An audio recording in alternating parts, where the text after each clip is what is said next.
Hey guys, tonight we drift back into the frozen breath of 1692 Massachusetts, where a village barely big enough to find on a map becomes the stage for one of history's strangest mass panics. You're walking through it now. Your boots crunch over the snow-crusted earth, candlelight flickers from narrow windows, and every sound feels sharper than it should. You can smell wood smoke, a hint of salt from the nearby marsh, and something else. Fear, old and heavy, like the smoke that clings to the rafters. You probably won't survive this, at least not with your sanity intact. So, before you get comfortable, take a moment to like the video and subscribe, but only if you genuinely enjoy what I do here, and tell me where you're listening from, and what time it is there. I love knowing where these stories find you. Now, dim the lights, maybe turn on a fan for that soft background hum, and let's ease into tonight's journey together. The night is brittle, your breath visible as you walk along the frozen path that leads into Salem Village. It's not a place of pointed hats and broomsticks. Not yet. It's a cluster of weathered timber houses and a few struggling farms huddled beneath a grey sky. The people here are tired, God-fearing, and chronically suspicious. You can hear the faint toll of the meeting house bell, calling folks to prayer or judgment. In 1692, they're often the same thing. You pass the parsonage, where Reverend Samuel Parris lives with his wife, their daughter Betty, and their niece Abigail Williams. The family recently moved from Boston, and they're still trying to prove they belong. Reverend Parris, an intense man with a talent for making enemies, feels constantly under attack. He's fought with the congregation over everything from firewood payments to his salary.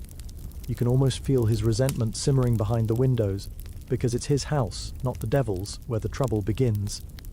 Inside, two young girls are twisting on the floor. You hear their low moans, see their fingers curl as if invisible hands pull at them. They claim something bites and pinches them, something unseen. Their eyes roll back, their limbs jerk. To you, it looks like a medical emergency. To 17th century Salem, it looks like a sign from hell. The doctor, William Griggs, arrives, shakes his head, and whispers the words no one wants to hear: the evil hand. That phrase moves through the village faster than smoke in a gale. And just like that, what might have been a fever, or stress, or boredom, transforms into a supernatural crisis. Historians still argue whether the girls truly believed what they felt. Some point to ergot poisoning, a hallucinogenic mold on rye bread. Others think it was trauma, group psychology, or maybe just the world's first viral prank that spun out of control. Whatever the cause, you're standing in the room where hysteria takes root, and the air feels thick enough to chew. Outside, gossip begins to flutter from one house to another. It's winter, there's little to do except pray, argue, and whisper. And Salem Village has been whispering for years. About land, about inheritance, about who really serves God and who just pretends. Fear, here, is the neighbor you can never quite avoid. You walk past the Putnam farm, where one family in particular, led by Thomas and Ann Putnam, feels that the devil is taking special aim at them. Their daughter Anne Jr., only 12, soon joins the afflicted circle. She claims she sees shadowy forms, spectral women bending over her bed. When she screams, others start screaming too. It's contagious, but not the kind you can treat with herbs or leeches. A quirky little tidbit: the people of Salem believed witchcraft could be diagnosed by baking. Yes, really. They'd mix rye flour with the urine of the bewitched girls and feed the cake to a dog, expecting the animal's behavior to reveal the witch. Picture that experiment happening in a freezing Colonial kitchen. The smell alone could summon evil. By now the community is dividing itself along invisible lines. Every cough, every unkind glance becomes suspicious. You, walking through town, can almost hear the internal monologues of the villagers. Who did I offend? Who might accuse me? What if I'm next? Meanwhile, the afflicted girls keep performing their torment for growing audiences. They shriek during sermons, claiming to see ghosts perched on rafters or ministers' shoulders. When they name their first, witches, the crowd gasps as if air itself has betrayed them. The first names are three women who have almost no power to defend themselves.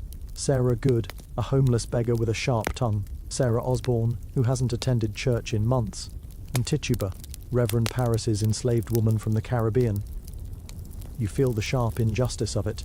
Three women on society's margins become the focus of everyone's nightmares. It's late February, and the meeting house fills with murmurs. You can see Reverend Parris frowning as Tituba is brought forward. Her dark eyes flicker between fear and exhaustion. She knows the stakes: deny and risk torture, confess and maybe survive. She chooses survival. Her words, shaped by desperation, are laced with the kind of imagery Salem already believes. She speaks of tall men in black coats, of books filled with names written in blood, of animals that speak and vanish.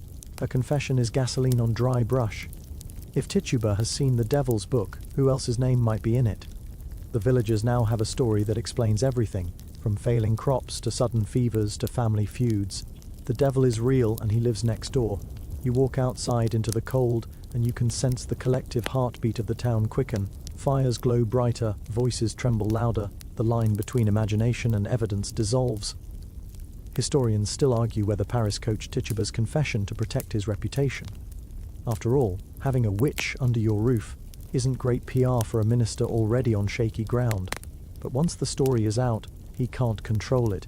Fear is democratic, it spreads freely. You move through the village as March begins, and each night the stars look a little sharper, a little closer, as if watching. Dogs bark at nothing. People lock their doors earlier. The devil, they say, walks the same snow you do. The trials haven't started yet, but the machinery of accusation is humming. Farmers mutter about strange lights, midwives whisper about stillborn calves, and every whispered tale adds another stone to the growing mountain of dread. Salem isn't unique in believing in witchcraft. Across New England, hundreds of such accusations had appeared over decades, but none had spread like this. The Puritans saw themselves as God's chosen remnant, carving a holy settlement out of the wilderness. If witchcraft lurked among them, it meant the enemy had breached the walls. You stop near the edge of the frozen creek. Your reflection stares back, a wavering ghost in the ice. You realize the villagers might not be evil. They're scared, isolated, and convinced that invisible forces control their fate. And honestly, if your livestock died, your children got sick, and your minister told you Satan was hiding behind every pine tree, you might believe it too. A candle burns out in the distance.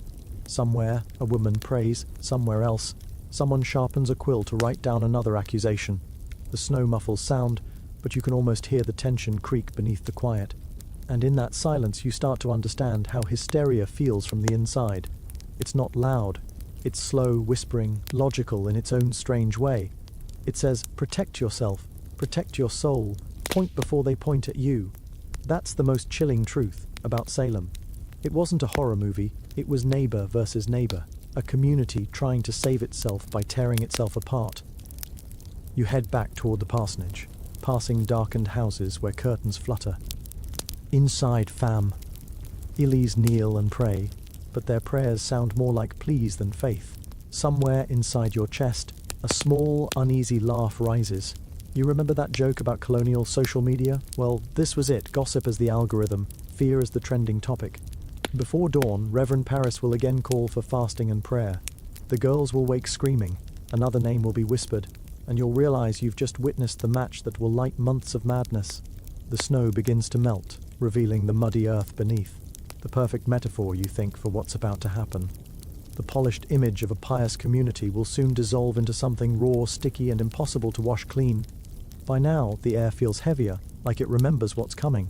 The next months will see 30 women and men accused, 19 hanged, 1 pressed to death beneath stones, and countless lives scarred. But for now, it's only whispers, a doctor's uncertain diagnosis, and 2 trembling girls whose pain no one can explain. You wake to the sound of voices, layered and rising, something between gossip and prayer. Salem is no longer the quiet, snow-dusted village you stepped into last night. The air feels thinner, charged, like static before lightning. You follow the noise toward the meeting house, where a crowd has already gathered. It's mid-March now, and the frost still clings stubbornly to the earth, but people's tempers have thawed faster than the ground. Everyone has something to say, and for the first time everyone wants to be heard. At the center of it all are the girls, the same small circle that started twitching in Reverend Paris's parsonage. Betty Paris lies ill at home now, her fits coming and going like tides, but her cousin Abigail Williams and their friend Ann Putnam Jr. are right here, pale-faced and wide-eyed, clutching each other's hands as though they've seen something no one else can. They speak in gasps, claiming witches come to them in dreams, in daylight, in the very air between their words. You edge closer, just enough to hear Abigail's voice crack as she names another villager. She's not even 13 years old. And yet, with one trembling accusation, she can destroy an adult's life. You probably wouldn't survive this place if you tried to reason with it. Logic is a foreign language in Salem now. Every odd behavior, every cough, every nightmare is another proof of dark forces. The villagers look to Reverend Paris, to the magistrates, to anyone who can tell them what these fits mean. They want certainty, and certainty is a dangerous thing in the wrong hands. A mainstream historical fact, by March 1st, 1692, the first official examinations begin. The accused, Tituba, Sarah Good, and Sarah Osborne, are questioned in the meeting house. You can feel the crowd's breath on your neck as you squeeze inside. The room smells of sweat, damp wool, and fear. The magistrates sit at a long table, Jonathan Corwin and John Hathorne, grim men with eyes like flint. Hathorne leans forward, asking Tituba, "Who hurt these children?" The question sounds simple, but you sense it's a trap. Answer too quickly, and you confirm guilt. Hesitate, and you invite wrath. Tituba's voice shakes as she tells them she saw strange creatures, cats and birds that spoke to her, a tall man demanding her service. Her confession spills like water from a cracked jug, half coerced, half imagined. When she's done, the girls writhe and shriek, as though invisible hands claw their faces. The crowd gasps. The magistrates nod. There's no turning back now. Sarah Good insists she's innocent, but her ragged clothes and sharp tongue make her easy to despise. She curses under her breath. Bad move. In a world ruled by omens, every muttered word can become a spell. Sarah Osborne, frail and sick, barely lifts her head. Within weeks she'll die in prison. Outside you can hear a wind begin to pick up through the leafless trees. The villagers scatter home, clutching tea. Air cloaks tighter. You catch fragments of their talk. Did you see how the girls screamed when Sarah looked at them? And realize the story is already growing in the telling. Historians still argue whether the girls rehearsed these fits or truly believed them. Some think it began as a childish game that adults took too seriously. Others suspect deeper motives, land disputes, family rivalries, or even the hunger for attention in a world where children were meant to be silent. Whatever the truth, you see how their performance feeds the town's craving for answers. By the end of that day, 3 women sit in custody. The village exhales, but not for long, because once you've seen evil everywhere, you can't unsee it. You walk through the muddy path back toward the Putnam house. Anne Putnam Sr. greets you with red-rimmed eyes and trembling hands. She swears she's heard voices whispering her name, that shadows move when she prays. Her husband Thomas nods grimly, seeing confirmation rather than concern. For years they've battled neighbors over property lines and church politics. Now suddenly those neighbors look suspiciously like witches. A quirky tidbit slides through your mind. During this time, Puritans believed that a witch's spectre could leave her body and torment others while she slept. So you could be snoring peacefully at home while your spectral self was out biting people's ankles. Talk about multitasking. The afflicted girls describe their torment in elaborate detail. Pins stabbing their skin, spectral cats leaping at them, ghosts whispering blasphemies.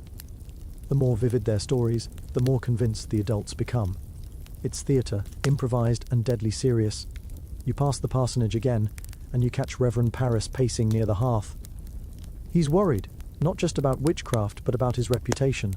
His sermons have always hammered on sin and salvation, but now they sound more like courtroom speeches. Satan walks among us, he warns from the pulpit, and the congregation nods like an audience desperate for plot development. You can't help but smirk when you realize that in Salem, paranoia comes with weekly attendance. Miss church once, and you might find yourself on the next arrest warrant. The examinations continue over the next weeks. More names tumble from the girls' lips: Martha Corey, Rebecca Nurse, Elizabeth Proctor. The last 2 are shocking.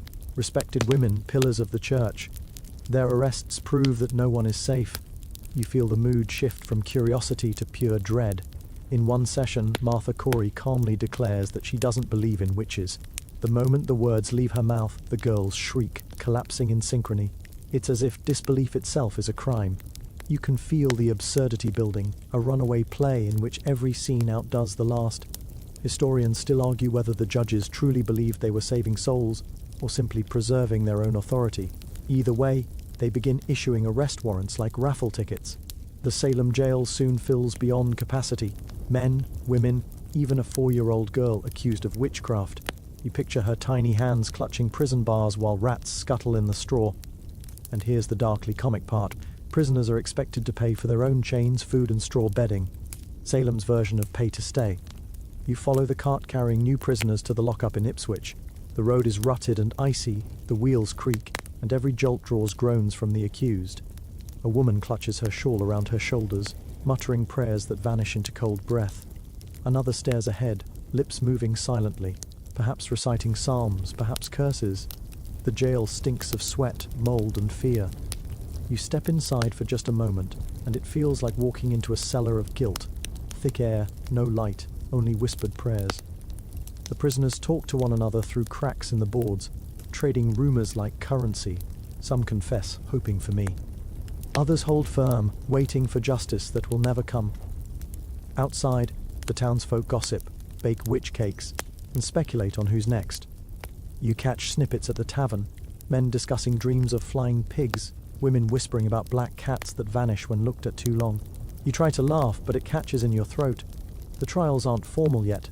These are just examinations, a sort of pre-trial spectacle, but already you sense the machinery of death assembling itself piece by piece.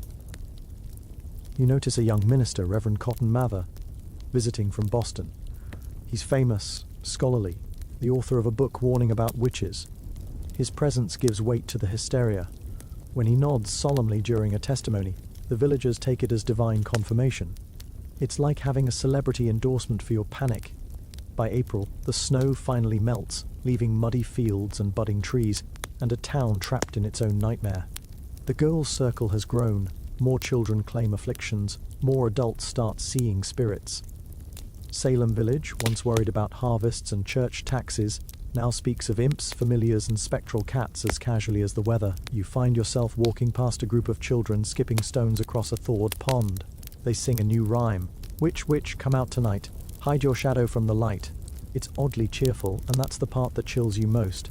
The madness has seeped into playtime. Historians still argue whether the afflicted girls were driven by trauma, envy, or sheer boredom. Maybe it's all of them. Maybe they just wanted attention in a world that never listened to them until they screamed. Night falls and you wander back to the meeting house, empty now except for a few flickering candles. The benches creak as the cold settles in. On the judge's table lies a stack of papers. Names, accusations, testimonies written in cramped, trembling script. You trace your fingers over the ink, still faintly tacky, and realize that each line represents a human life suspended in uncertainty. Somewhere outside, a dog howls. Someone slams a shutter. The world beyond these walls feels smaller each night, as if fear itself is drawing the borders closer. And still, the girls keep performing. During one gathering, they claim to see the ghost of Goody Osborne perched atop a beam. They scream and point, and the magistrates crane their necks as if expecting to see her too. You watch their faces, half skeptical, half terrified, and understand that disbelief is now dangerous.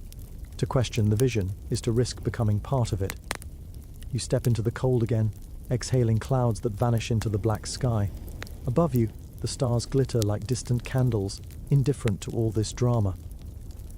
You can almost hear them whisper, "You've seen this before, and you'll see it again." You drift forward a few weeks, the air around you thick with damp thaw and the faint metallic scent of fear. Salem Village has become a living rumor, every conversation tinged with suspicion, every candle flicker a possible omen. The roads are muddy now, but people still travel them, some to trade, others to tattle. Everyone's got a story to sell, and at the center of this feverish storm stands a woman who has already confessed, Tituba. You see her again, chained and weary in her cell, a small figure surrounded by cold stone. She's the first domino in this cascade, the spark that lit the match, or perhaps the scapegoat the fire found most convenient. When the magistrates questioned her, she spun a tale that satisfied everyone's deepest fear. Now, you stand beside her as she whispers through the bars, telling fragments of stories that sound both strange and familiar. "There was a tall man," she murmurs, "and he made me sign his book." Her eyes flicker toward you, dark and searching. She's not trying to convince anyone anymore. She's trying to survive. It's easy to forget that Tituba didn't arrive here by choice. Shh. E was enslaved, taken from somewhere far warmer than Massachusetts. Historians still argue whether she was Arawak, African, or from Barbados. But one thing's certain, she carried stories from a world the Puritans could barely imagine.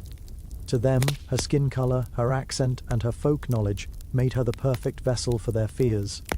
The irony doesn't escape you. The woman least free becomes the one everyone listens to most, though only under threat. You hear her speak of flying spirits, of animal shapes and strange powders. Maybe she learned such tales from her homeland, where magic was just another word for life. Or maybe she said whatever the magistrates wanted to hear, weaving nightmares until they nodded in satisfaction. After her confession, the town's imagination grows legs. Suddenly, witches don't just meet in secret. They hold ceremonies in the woods, dance around fire, and serve a devil with a taste for ink and signatures. The villagers picture this vividly, and why not? It's more exciting than a sermon. Outside the jail, you hear two men discussing Tituba's story. One insists she can call down spirits, the other swears she rides on a stick at night. You almost laugh, but the laughter sticks in your throat. These men don't sound like they're joking. A mainstream historical fact slides into your mind. In March 1692, Tituba, Sarah Good, and Sarah Osborne were examined again, and their testimonies laid the foundation for months of escalating trials. Tituba's confession, especially her mention of a black man and witches signing his book, gave Salem its script. Everyone from that point forward tried to fit themselves into her narrative. Later, when the trials reached their peak, people would still whisper her name as though she had personally summoned the devil to Massachusetts. Yet somehow Tituba never faced execution. Her confession saved her, even as it doomed so many others. Historians still argue whether she realized the scale of what she'd unleashed. Maybe she didn't. Maybe she thought the story would end with her. But fear doesn't stop when fed, it grows hungrier. You step outside into the fading daylight where a grey mist hangs low over the fields. The air smells of damp hay and chimney soot. Children scurry past you, laughing, pretending to faint like the afflicted girls. You can't tell whether it's parody or practice. At the tavern, the conversation turns to exotic magic. Tituba's tricks, they call it. One man claims she brewed potions to control men's hearts. Another says she could talk to animals. It's gossip wrapped in awe, half condemnation, half curiosity. The Puritans publicly loathe the idea of magic, but privately find it irresistible. You lean back, eavesdropping, as someone mentions the witch cake. Remember that from before? The recipe's spreading, flour, urine and superstition baked into evidence. It's absurd, but it feels almost quaint compared to what's coming. In April, the accusations multiply. The afflicted girls, encouraged by their audience, start naming names like gossip columnists. You hear them speak of Goody Proctor, Rebecca Nurse, and others who had once sat at the front of the meeting house. Tituba's confession made witchcraft sound like a club, and suddenly everyone suspects a secret membership list. There's a strange rhythm to the panic now. Accusation, arrest, examination, repeat. The villagers have found their entertainment, their catharsis, their theatre, and in the background Tituba waits in her cell, listening as her story grows without her. She's fading from the center of the stage, yet her shadow remains. You find yourself wondering what she must be thinking. Maybe she regrets speaking at all, or maybe she sees it differently. After all, in confessing, she gained a kind of power. For once, people listened. For once, her voice held the fate of others. There's a quiet, unsettling truth beneath that. Salem's entire tragedy begins with people desperate to be he. Girls ignored by their elders, women silenced by society, servants dismissed as invisible. Give them a voice, even in hysteria, and the world tilts. You walk toward the woods, where villagers claim witches gather. The trees are skeletal, their branches clawing the grey sky. You can almost imagine shadows moving between them, shapes that vanish when you blink. Maybe someone really did dance here once, long before Salem was built. Someone celebrating harvest, not heresy. A quirky tidbit, colonial folklore held that witches could transform into animals, most commonly cats, dogs, or birds. It's why you still see black cats getting side-eye centuries later. Some people even carried witch repellents, like little iron horseshoes or braided straw charms. In Salem, superstition was the original security system. Back in the village, you hear word of a new minister's letter. Cotton Mather writes that the trials must continue, but cautiously. Only the truly guilty should hang. His warning sounds reasonable, but it lands like approval. Salem takes it as divine endorsement. Each new confession strengthens the narrative. Some prisoners, like Deliverance Hobbs, admit to flying through the night sky. Others claim to see strange familiars, a pig, a yellow bird, a wolf with a man's face. You picture it, absurd and eerie, and realize it's all part of the same fever dream Tituba began spinning months ago. Historians still argue whether her original confession was rehearsed, coerced, or partly true to her own spiritual world. To the Puritans, her words were evidence. To modern eyes, they're survival tactics. When power forces you to speak, you learn to tell it what it wants to hear. By May, the jails overflow. People sleep sitting up, chained together. The stench is unbearable. In one cell, 2 women whisper prayers. In another, a man recites psalms until his voice cracks. Somewhere in the dark, Tituba hums softly, a tune from another place, another life. And you realize something strange. The hysteria isn't just fear of witches, it's fear of difference. Every outcast, every outsider, every person who doesn't quite fit the mold becomes a target. Witchcraft is just the word they use for you don't belong. You pass the meeting house again, and for a moment, the crowd seems thinner. Maybe the villagers are tired. But then a new shriek rises. The girls again, pointing, trembling, claiming they see spectres hovering near the pulpit. The crowd surges forward, desperate for another story. You wonder if Tituba can hear them from her cell. You wonder if she smiles bitterly, knowing that the tale has grown far beyond her reach. One night, you dream you're standing beside her as she looks out through the bars. She turns to you and whispers, "They wanted a devil, and I gave them one." You wake with that line echoing in your head, unsure whether she meant it as confession or prophecy. The next morning, you walk through the misty streets of Salem. The villagers greet each other cautiously, eyes darting, hands trembling around their prayer books. You realize that Tituba's story has changed the village forever. It's no longer a place of shared belief. It's a place of competing nightmares. And in the cold wind that drifts from the bay, you swear you can hear her voice, half lullaby, half warning, reminding you that once a story of fear begins, it never truly ends. You step into early summer now, though summer feels like a cruel joke in Massachusetts. The ground is soft, the air heavy, and the mood in Salem Village even heavier. The wind carries the hum of insects, the bleating of goats, and the slow-building buzz of panic that no one seems able or willing to quiet. The accusations haven't just continued, they've evolved. They now have rules, paperwork, and a frighteningly efficient rhythm. And at the heart of this new machinery lies something Salem calls spectral evidence. You probably won't survive this one either, not because of ghosts, but because GIC itself is about to get publicly executed. You're standing in the meeting house again, the floorboards sticky with humidity, as a new trial begins. The room is packed shoulder to shoulder, mothers clutching children, farmers smelling of sweat and hay, magistrates fanning themselves with folded papers. There's no judge's bench in the modern sense, just a table, a Bible, and the thin line between belief and reality. The afflicted girls are front and center, trembling like reeds. The accused stands opposite them, pale and exhausted, wrists bound. Suddenly one of the girls screams, her eyes fixed on a corner of the ceiling. "She's here, she's pinching me," she cries, pointing at the accused woman, who's doing absolutely nothing except trying not to cry. You follow their gaze. There's nothing there. No spectre, no shadow, just dust dancing in the sunlight. But the crowd gasps, because in Salem nothing is now the strongest proof of something. Spectral evidence means that if someone claims to see your ghost or spirit tormenting them, even while you're standing right there in human form, that's admissible in court. You could be asleep at home, and someone's nightmare could send you to the gallows by morning. Historians still argue whether the judges truly believed this or simply feared denying what the afflicted saw. Either way, the logic feels eerily familiar. Believe the loudest voice no matter the evidence.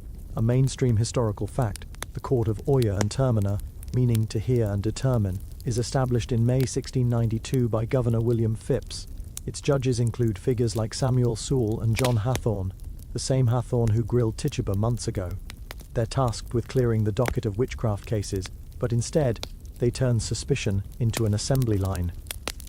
When the first official trial begins in June, Bridget Bishop stands accused. She's middle-aged, outspoken, and runs a tavern where people actually enjoy themselves.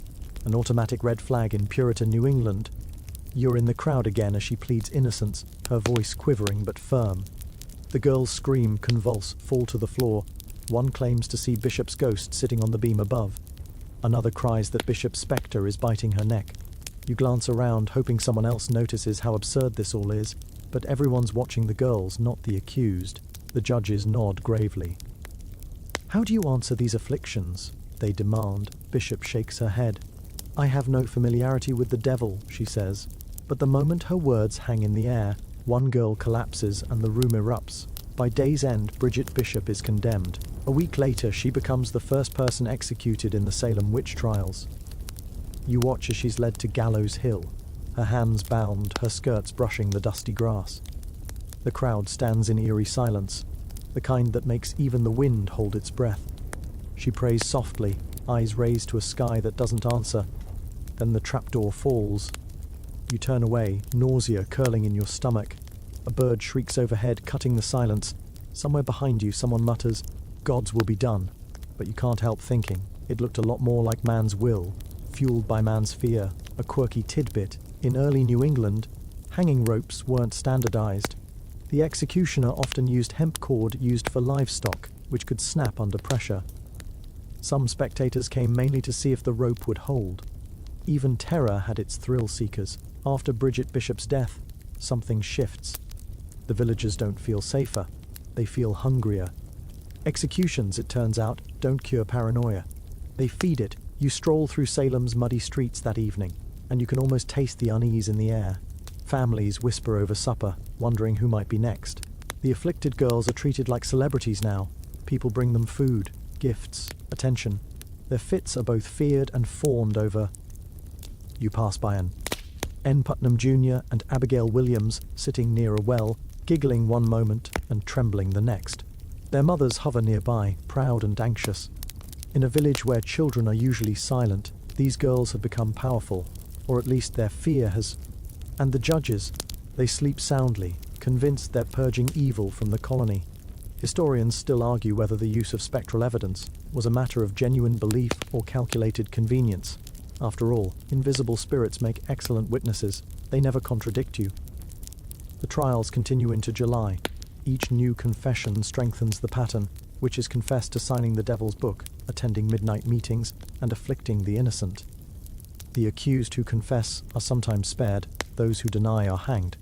Denial becomes the quickest route to death. You watch Rebecca Nurse, a beloved elder of the community, brought in next. Her neighbors protest. She's frail, kind, and deeply religious. But when the afflicted girls fall into synchronized fits at the sound of her name, the judges decide her piety must be a disguise. Rebecca's execution in July shakes even the faithful. Some begin to whisper doubts, but quietly, because in Salem, doubt itself might be the devil's whisper. A few brave souls like Reverend John Hale start to feel uneasy. You see him standing apart during a trial, arms crossed, eyes shadowed. Later he'll write that the sight of innocent people condemned broke something in him. But for now, he stays silent. The most chilling part of spectral evidence isn't its absurdity, it's its adaptability. It fits every story, every bias, every grudge. You can't disprove it, because it lives in someone else's dreams. You can't help but draw a modern parallel. Think about it. Today we call it he said, she said on the internet, trial by post instead of by Puritan court. Armors whisper about who's next. Outside the meeting house, children mimic the afflicted girl's convulsions for fun, as if this madness were a new playground game. You pass Thomas Putnam's barn, where crows peck at stray kernels. His fields look healthy this year, some say suspiciously healthy. That's the thing about hysteria. Prosperity can be as dangerous as poverty. And in Salem, envy is the closest thing to currency. The accusations are multiplying again, like weeds that won't stay pulled. At first it was the odd beggar woman or the quarrelsome neighbor. Now it's everyone with a grudge attached to their name. Old family feuds, long-forgotten lawsuits, property lines that have been argued over for decades. Suddenly all are written in invisible ink that glows Witchcraft. You trudge past the Nurse homestead, where the family still grieves Rebecca's hanging. A ribbon of grey smoke rises from the chimney, and you catch the faint smell of bread. For a moment, the normalcy feels cruel. Historians still argue whether Salem's outbreak was really about theology or economics. The lines between Salem village and Salem town, between poor farmers and prosperous merchants, had been drawn long before the devil allegedly arrived. Witchcraft simply gave those tensions a stage name. You wander into the meeting house, where the next examinations are underway. The place smells of sweat, fear, and candle wax. At the front, the magistrates sit straight-backed, looking righteous and exhausted. They've been doing this for months. The first witness of the day is a grey-haired man who swears that his cow went dry. The morning after Goody Corey looked at it, with an ill countenance. Another claims that a black cat appeared on his windowsill and spoke in human tones. You fight the urge to laugh. It would get you arrested, but your mind can't help inserting a sarcastic thought. Imagine living in a world where bad milk is a felony. When the accused, Martha Corey, is brought forward, she meets the judge's gaze squarely. She's calm, almost too calm for their liking. Her husband, Giles Corey, stands at the back, jaw set. He's 71, still strong as an ox, and already half decided that he'll never confess to anything he didn't do. Martha's examination ends in chaos. The afflicted girls throw themselves to the floor, claiming her spectre claws them. The audience gasps. The judges take notes. You watch Giles clench his fists, the veins on his hands bulging. He doesn't know it yet, but his own turn is coming. A quirky tidbit slips through your thoughts. Some villagers actually carried witch bottles, little glass jars filled with nails, pins and hair, buried near their doors to ward off evil. It was a kind of spiritual, antivirus software, limited effectiveness, high placebo value. By the time Giles Corey is accused, everyone expects him to fold. Instead, he refuses to plead. Under English law, that's a problem. Without a plea, there can be no trial, and without a trial, there can be no confiscation of property. Salem's leaders can't stand that loophole. They need verdicts, not silence. So they invent pressure, literally. You find yourself in a field near the jail, where flat stones lie in neat stacks. Giles Corey is stripped to his waist, laid on the ground, and boards placed over his chest. Each time he refuses to answer, the sheriff adds another stone. You can hear his breath grow ragged, but he still manages to croak out, "More weight." It's not heroism in the cinematic sense, it's something grimmer, a stubborn man outlasting madness by pure spite. Historians still argue whether he meant those words as defiance or grim humor. Either way, they're his last. When he finally dies, his chest crushed, the law technically records no plea. His property passes to his heirs instead of the colony. Even in death, he wins. For once, the townspeople don't cheer. The spectacle has gone too far. Someone whispers that the devil couldn't have made a man that brave, and a flicker of doubt enters the public mind. You walk away from the field, your boots heavy with mud and memory. Somewhere nearby, a bell tolls, not for Giles, but for yet another hanging. It's the kind of efficiency any bureaucracy would envy. By October, Governor Phipps has returned from the frontier, wars, and sees what the trials have become. He reads his wife's name among the accused and suddenly decides the system might be flawed. Nothing speeds reform like personal inconvenience. He suspends the court of Oyer and Termina. For the first time in months, silence settles over Salem, a silence full of unfinished prayers. You wander through the marketplace. The stalls look the same, but the people don't. Neighbors avoid eye contact, old friends cross the street. It's as if everyone suspects guilt might be contagious. Children play in the dust, drawing nooses with sticks. You feel a shiver despite the warmth.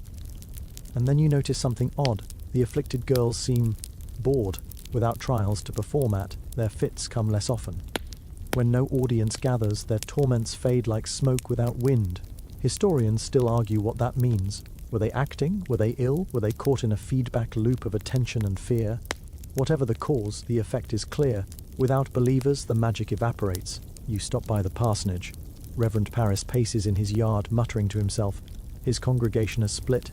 Half think he's the hero who rooted out evil. The other half blame him for everything. He's still drawing his salary, but his sermons ring hollow. You can almost pity him. Almost. A few brave voices rise in protest. Reverend Increase Mather, Cotton's father, publishes a pamphlet declaring that it were better that 10 suspected witches should escape than that one innocent person should be condemned.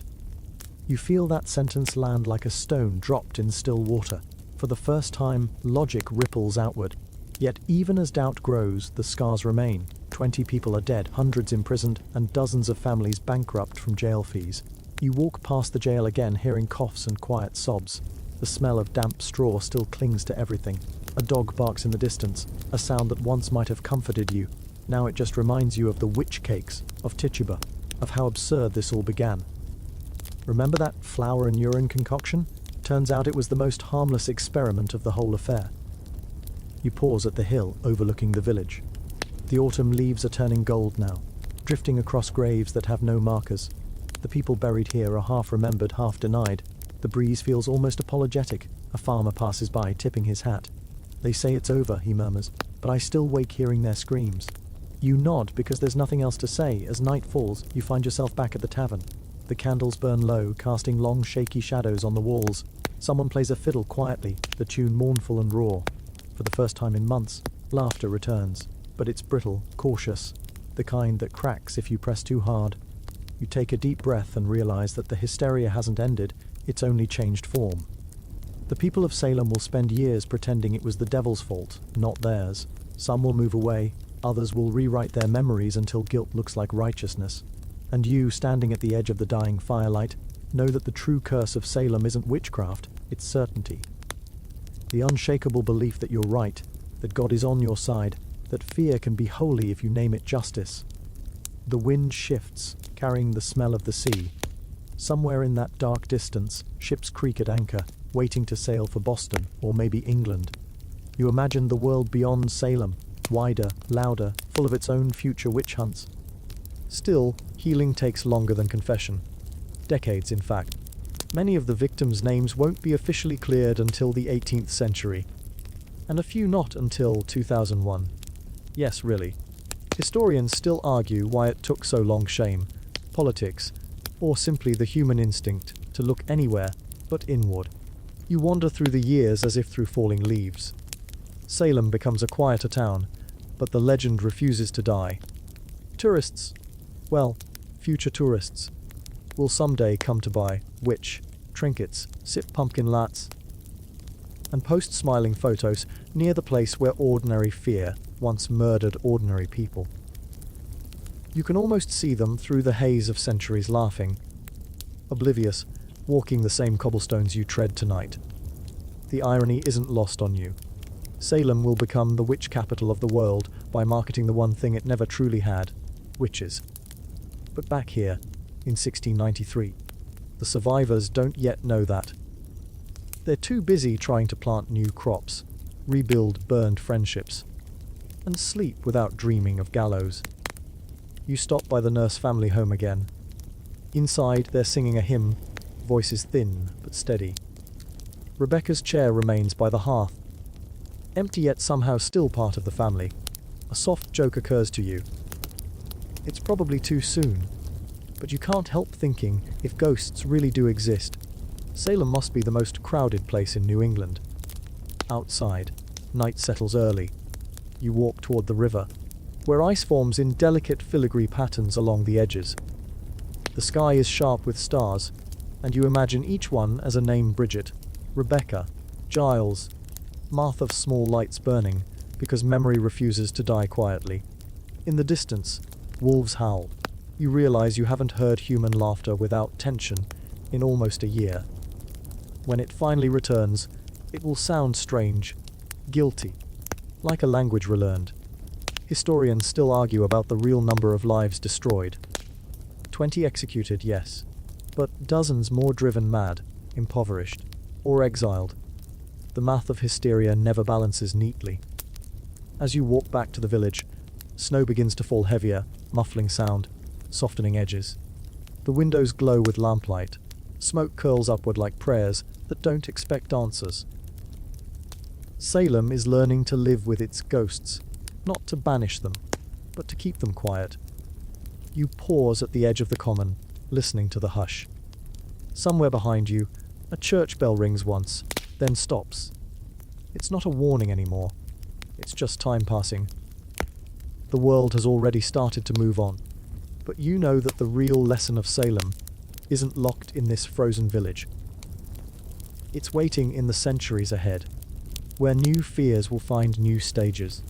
Witchcraft will turn into communism, heresy into ideology, superstition into social contagion. The costumes will change, but the script will feel uncomfortably familiar. For now, though, breathe.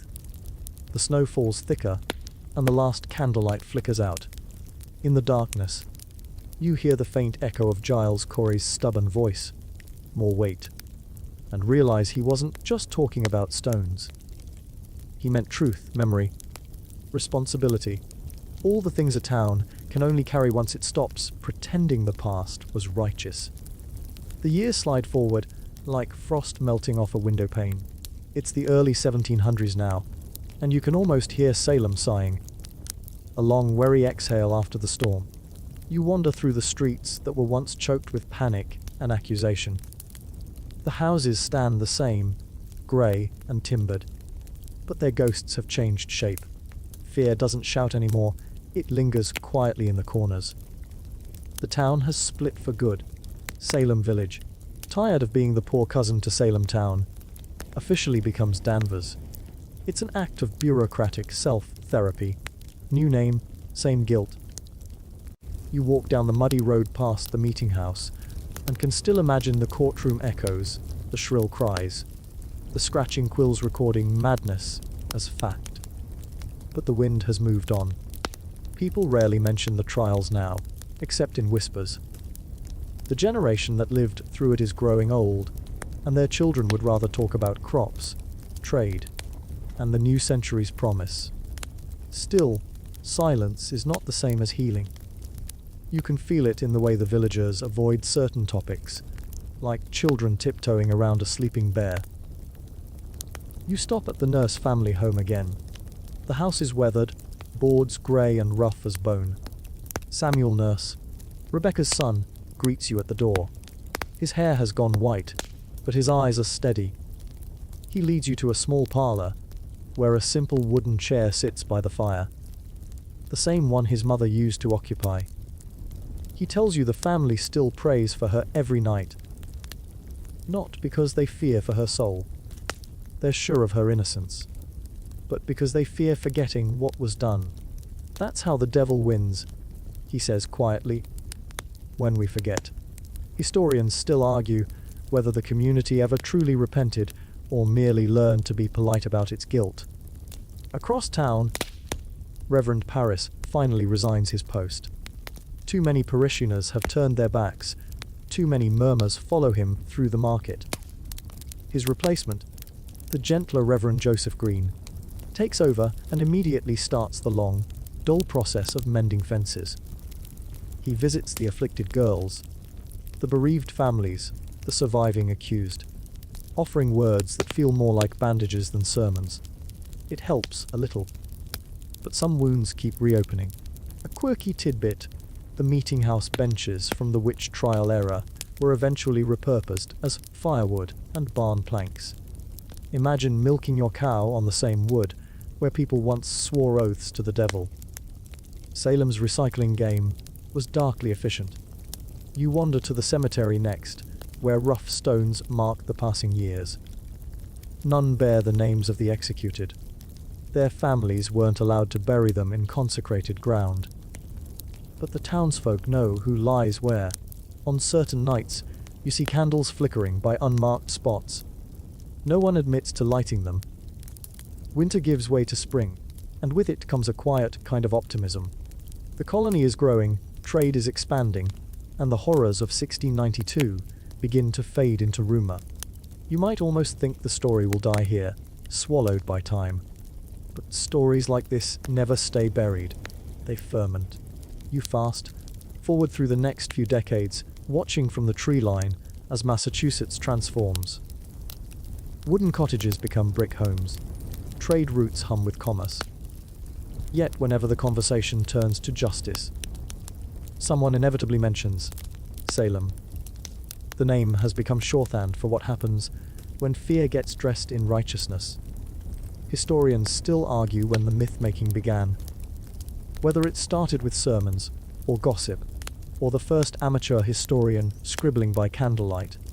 But by the mid-1700s, the trials have already become moral parables. Ministers cite them as warnings against spiritual pride. Skeptics use them as proof that religion breeds madness. Salem has become a mirror, and everyone chooses their own reflection. You stand in the back of a Boston tavern in 1750, listening to sailors and scholars argue over all. One insists that witchcraft was real but mishandled. Another swears it was all mass delusion.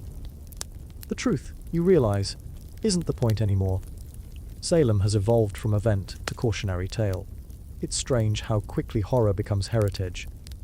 By 1780, the American Revolution has come and gone, and a new kind of faith sweeps the young republic. Faith in reason, in democracy, in progress. Yet Salem still lingers in the national imagination. a warning label stuck to the idea of moral certainty. You can almost hear the founders whispering, "Let's not do that again." A quirky aside, even George Washington once referenced the Salem Witch Trials in private conversation, using them as a jab against superstitious tyranny. You picture him smirking over his tea, grateful that the new nation at least aspires to common sense. You stroll past the old parsonage site, the house where Betty Paris and Abigail Williams once played the witch game. Is gone now, its timbers rotted or reused. Only a depression in the earth remains, filled with weeds and stubborn wildflowers. Children play tag around it, unaware of its history. You smile faintly. Maybe ignorance is mercy after all. By the dawn of the 19th century, Salem is changing again. The town that once starved on its own paranoia becomes a bustling seaport. Wealthy merchants build elegant homes. Ships sail to China and India. Exotic goods fill the markets. The town's new riches come not from faith, but from trade. You think of it as karmic balance. One era's zeal replaced by another's ambition. But even amid this prosperity, the ghosts return. Writers and preachers begin resurrecting the old story, dressing it up for new audiences. Sermons, pamphlets, even plays, each version adding its own embellishment. One insists the devil himself stalked the village. Another claims the afflicted were victims of natural disease. Historians still argue whether that disease might have been ergot poisoning, a fungus that grows on rye and can cause hallucinations. It's a neat scientific bow, but not everyone buys it. You pass a bookshop in Boston displaying a volume titled A Modest Inquiry into the Nature of Witchcraft by Reverend John Hale. Yes, that Hale. Published decades after the trials, it reads like an old man's confession, heavy with regret. He warns future generations to distrust, spectral accusations, and to temper zeal with mercy. You run your fingers along the spine and think, better late than never. Time keeps unfurling. The century turns again, and by the 1800s, the witch trials are history, but also tourism. Curious travelers visit Salem, hoping to glimpse the past. The town obliges. Locals point out witch houses, some real, most imagined, sell trinkets, and tell stories that grow taller with each retelling. You wander among them, amused and uneasy. The same human urge that once demanded executions now demands entertainment. Horror, it seems, is just fear with better lighting. A mainstream historical fact. In 1830, the first major scholarly account of the witch trials appears, penned by Charles Opham. His two-volume work shapes how Americans will remember Salem for centuries. Part tragedy, part moral lesson. You could almost say he gives the ghosts their script. You stroll along the harbor, watching gulls wheel overhead, and realize something quietly profound. The Salem Witch Trials didn't end. They simply changed audiences. The 17th century had its judges. The 19th century has its readers. Both crave a sense of control over chaos. You pause at a dockside tavern where sailors tell ghost stories about the witches of Salem. One swears his cousin saw spectral lights near Gallows Hill. Another claims the Devil's Book is still buried somewhere under the Meeting House foundation. You sip your ale and smile.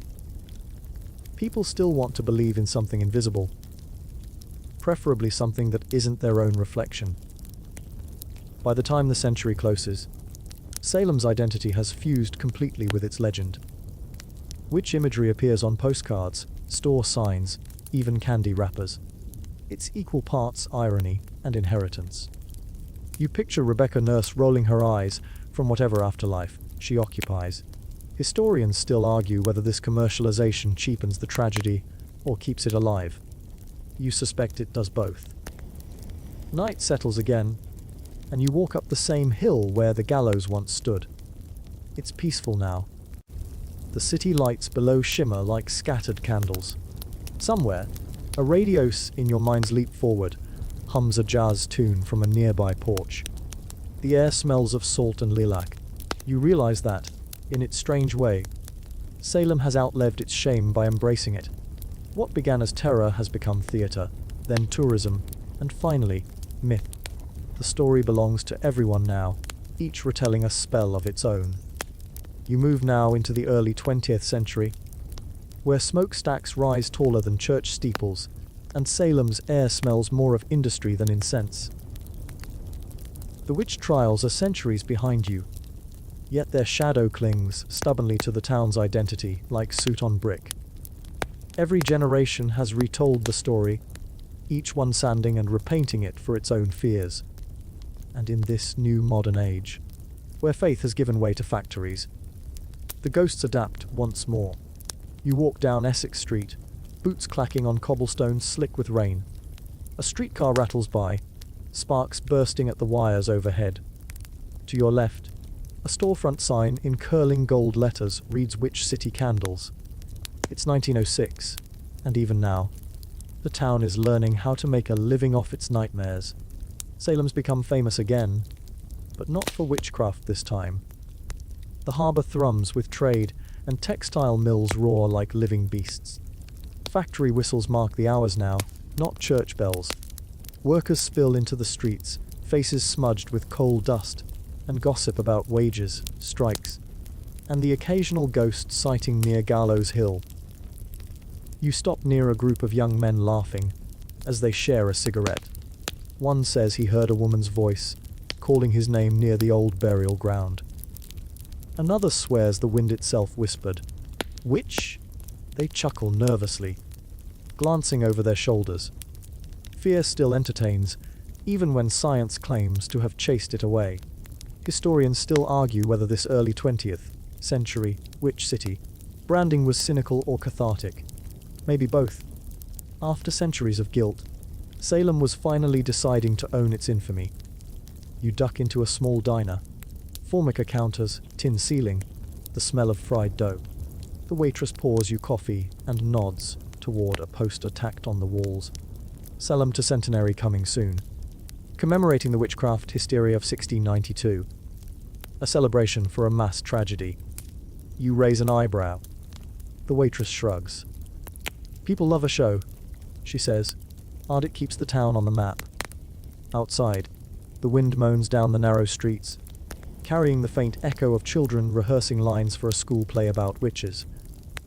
The irony is thicker than the fog. By 1923, Salem's Tricentennial Planning Committee is in full swing. They commission parades, pageants, even a grand historical reenactment. The same gallows that once stood as a warning are rebuilt as stage scenery. A quirky tidbit: the witches in the 1923 pageant were played by local schoolteachers, one of whom fainted mid-performance when the trapdoor mechanism accidentally dropped. The audience, thinking it part of the act, applauded wildly. You wander through the crowd that day, listening to the brass band, the mayor's speech, the applause.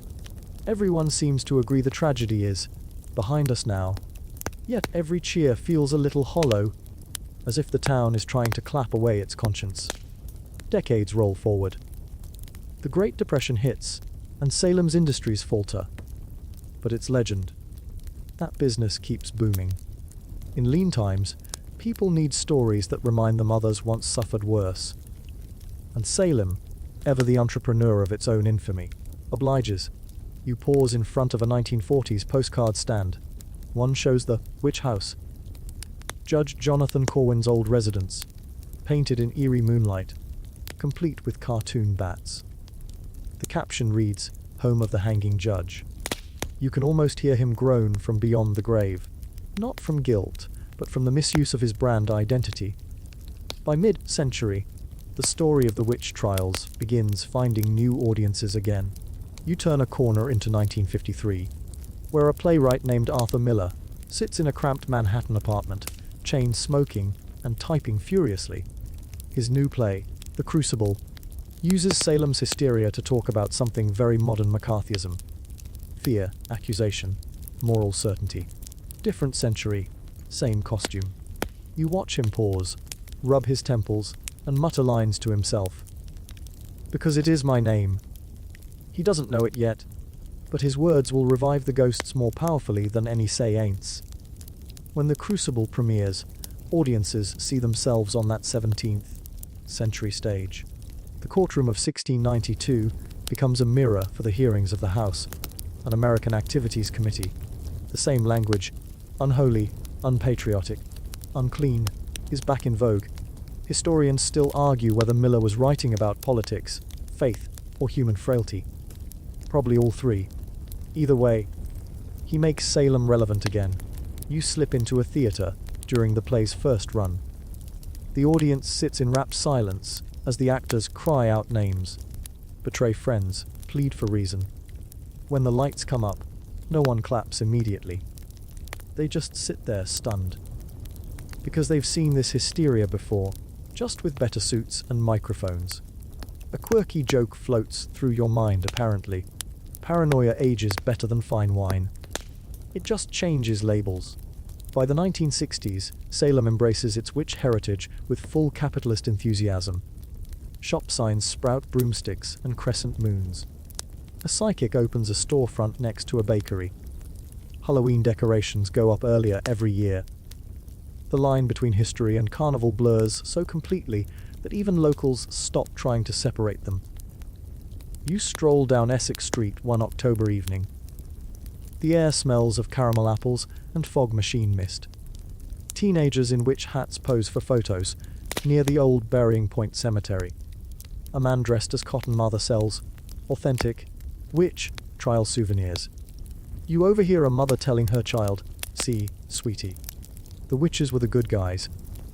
You smile wryly. Finally, the narrative's had a plot twist. Historians still argue whether this reversal, villains turned victims, represents progress or selective memory. But the fact that people can now celebrate witches, instead of fearing them, feels like evolution, even if it's wrapped in glitter and plastic spiders. The 1970s bring a new kind of magic to Salem, televised magic. A TV show called Bewitched films 2 episodes here in 1970, and suddenly, Salem becomes a pop culture hotspot. Tourists flood in, eager to see where Samantha, the good witch, waved her nose. The town even erects a statue of her decades later. Some locals grumble that Hollywood cheapens history. Others point out that souvenir sales never cheapen anyone's rent payments. You pass the filming crew on a crisp autumn day. Children gather to watch Elizabeth Montgomery twirl, her laughter carrying over the hum of cameras. It's strange, you think, how something born of terror has become part of America's entertainment DNA. And yet, the ghosts never fully fade. You wander through the old jail site at dusk, now paved over with modern buildings. The wind whistles between them, like memory refusing to shut up.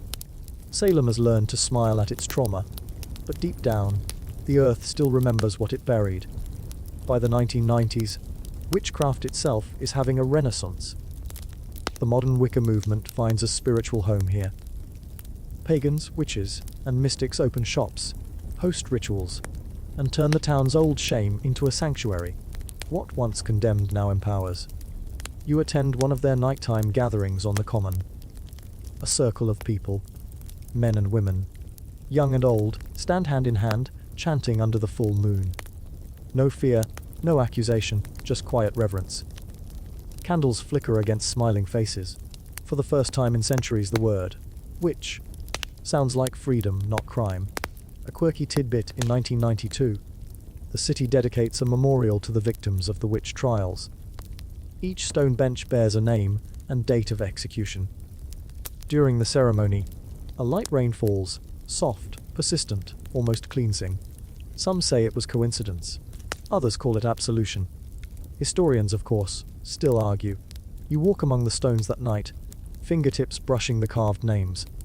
Rebecca Nurse, Giles Corey, Bridget Bishop. The rain runs down the letters like tears that took 300 years to arrive. For once, no one looks away.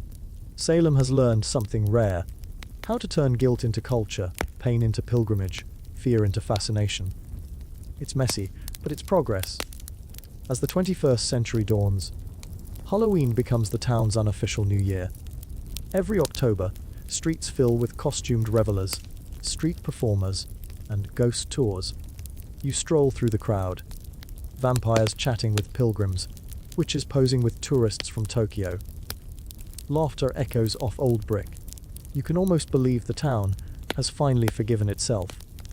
Yet even here, under neon lights and pumpkin lanterns, a quieter truth hums beneath the carnival noise. People still crave belonging, and fear still sells. Salem just learned how to package both. You stop before a shop window displaying a crystal ball and a T-shirt that reads, "We all have a little witch in us." You chuckle softly. Maybe that's the moral. You think? Everyone has a shadow side. It's just better when we dance with it instead of denying it. As midnight approaches, you walk again toward Gallows Hill. The laughter from downtown fades behind you. The hill is dark, silent, unchanged. The grass moves in the wind like breath.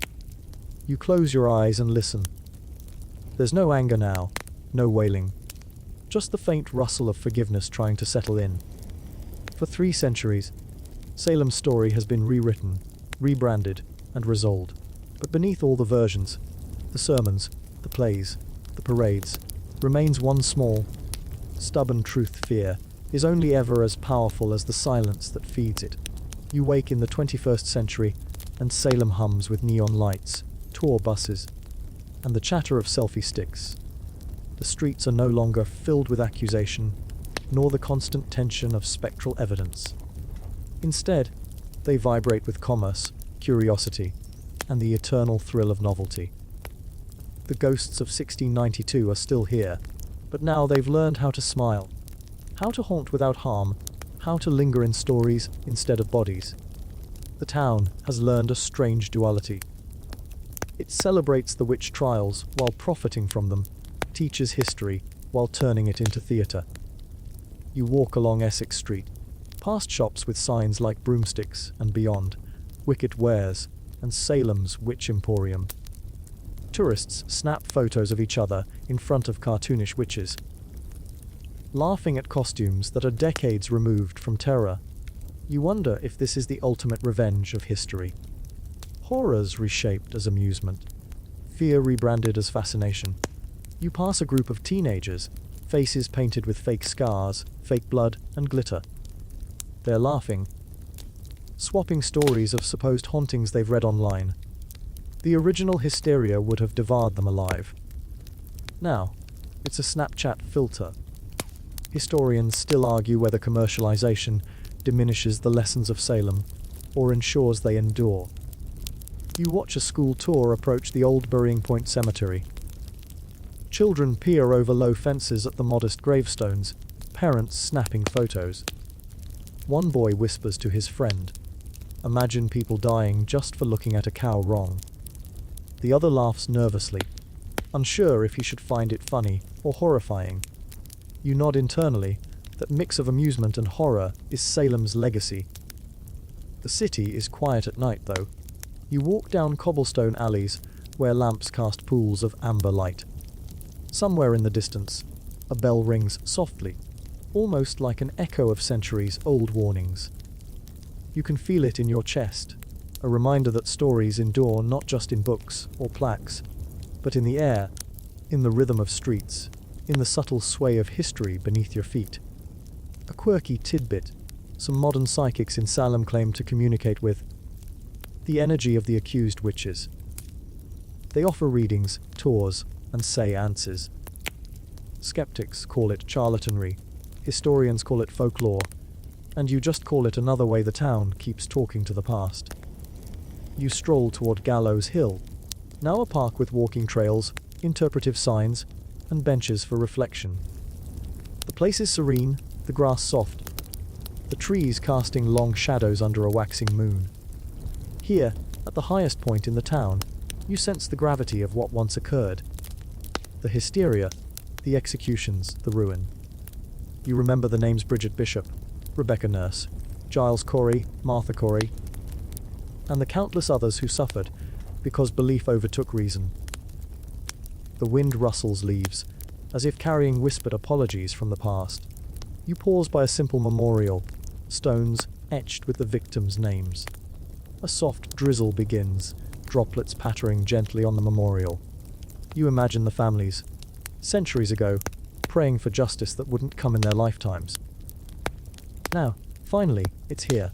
Recognition, memory. A place to grieve and reflect. Yet the town still thrives on spectacle. Halloween dominates October, turning the city into a carnival of witches, vampires, and ghosts. The event draws tens of thousands, costumes ranging from cute to grotesque. You see children tugging at parents' hands, eager to see haunted houses, ghost tours, and the real witch sites. History has become entertainment, but also an education in disguise. People learn by laughing, shivering, and asking questions. By the 2000s, Salem has embraced its duality fully. You find yourself in the Peabody Essex Museum, where artifacts from the trials are displayed alongside contemporary art. Letters, court documents, personal belongings of the accused, all carefully preserved. A tablet nearby explains the events, but also encourages reflection. How do fear and rumor shape societies? You pause to consider, realizing that this question is timeless, transcending centuries and continents. The internet has added a new dimension. Tourists check TripAdvisor, Instagram, and YouTube before even stepping foot in Salem. Online ghost tours, virtual reconstructions of the trials, and podcasts about historical injustice allow people around the world to walk through Salem in their minds. The hysteria is no longer local. It is global, safe, and mediated. You wander past the witch house, Jonathan Corwin's preserved home. It's a time capsule from 1692, though the surroundings are modern. You imagine the magistrates pacing the floors, quills scratching, girls shrieking in fits. And you compare it to the world. Now, cameras click instead of cries. Souvenirs replace ropes, and storytelling has replaced execution. Historians still argue about the exact causes of the hysteria: poverty, personal grudges, fear of the devil, ergot poisoning, mass psychogenic illness. But the consensus remains that fear magnifies what society cannot explain. You think of current events, modern panics, viral outrage, and see the eerie pattern repeating, though now no one is sentenced to hang. Fear survives, dressed in new clothes. A quirky tidbit: in 2016, a video surfaced online showing a ghost in the witch house captured by a tourist's phone. Analysis proved it was just a trick of the light, but for a few hours, hundreds were convinced. Salem, it seems, still knows how to make history feel alive. You stroll down the harbor as the sun sets, reflecting on centuries of transformation. From superstition and terror to education, tourism, and cultural reflection, the town has endured because people have chosen to remember. Memory is a kind of magic itself, more powerful than any incantation or curse. You pause at the water's edge, listening to gulls and distant foghorns. The town hums with life, yet every corner carries echoes of the past. You breathe in the cold air and realize that Salem is a living paradox, a place of horror turned history, of fear turned fascination, of tragedy turned lesson. And somewhere in the rustle of leaves, the whisper of wind, the distant laughter of tourists, the ghosts of 1692 nod. Their story isn't over. It never truly ends. But it has survived, and in surviving, has taught the world a subtle, haunting truth. Vigilance, compassion, and memory are the spells we need to avoid repeating history. You step away from the edge, feeling the weight of centuries lift slightly, knowing the town's story continues, alive in every footstep, every retelling, and every curious visitor who dares to walk its streets and wonder what really happened. Dawn breaks over Salem, and the streets are quieter than usual. You wander past shop windows that gleam with modern signage, digital screens alongside centuries, old brick. The past and present coexist in an uneasy harmony. Broomsticks beside coffee machines, ghost tours advertised next to artisanal bakeries. You can almost hear the whispers of those long, dead townsfolk, soft and curious, asking whether this is the world they imagined when the gallows was still in use. Walking toward Gallows Hill, you notice the subtle changes the town has made to its landscape. Paths have been paved, memorials erected, trees planted where once there were none. Signs explain where the accused were hanged, where the jails once stood, where the afflicted girls screamed. And yet, despite these attempts at neat documentation, the air still feels heavy with memory. You imagine the tension that once gripped every conversation, every glance, every nod of agreement or accusation. Fear isn't entirely gone. It has simply taken a quieter, more persistent form. A mainstream historical fact. 20 people were executed during the 1692 trials, most by hanging, with Giles Corey pressed to death for refusing to plead. Many more were imprisoned, and countless others suffered socially and economically. The community was deeply fractured, and the reverberations of that violence shaped Salem for decades. You pause by a modern plaque on Gallows Hill. Its inscription reads, "May we remember, may we learn, may we never forget." It's intended as reconciliation, but you feel it as an echo, an invitation to listen closely to the stories that survive only in memory and reflection. Historians still argue about the motivations behind the hysteria. Was it religious fervor, economic competition, or psychological contagion? Likely, it was a mix of all three. And yet, as you look over the town, you understand the subtle lesson. Human communities are always vulnerable to fear when reason and empathy are sidelined. You move through the common, past children playing, tourists snapping photos, and a street performer juggling broomsticks. Somewhere, a guide recounts the story of Tituba, the enslaved woman who first became a lightning rod for suspicion. Her story is complicated, debated, and often sanitized for modern audiences. But it reminds you that the witch trials were not only about superstition. They were about power, race, gender, and who gets to be believed. A quirky tidbit. Some modern reenactments include witch cake, demonstrations using flower water, and historically accurate ingredients. No urine this time, health codes. Thankfully. But it's amusing to see children giggle at the idea that their ancestors once thought baking a cake could expose the devil's presence. You continue to the Peabody Essex Museum, where an exhibit displays original court documents, personal letters, and household items from the 1690s. A school group moves through, whispering, laughing, and occasionally gasping at the grim realities. You observe a girl staring intently at a small iron chain, realizing it was used to restrain a prisoner accused of witchcraft.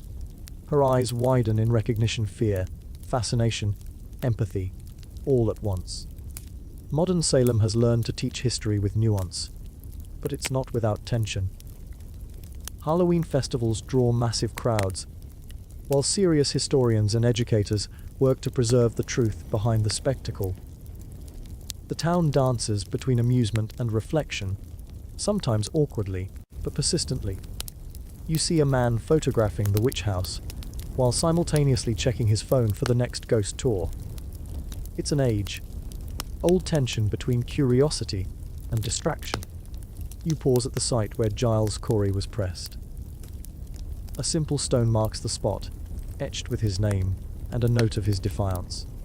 You kneel and trace the letters with your fingers. More weight, you whisper internally, recalling his stoic last words. Even centuries later, they resonate, a reminder that moral courage can outlast terror. Historians still argue whether his act was practical defiance or symbolic heroism. Maybe it was both.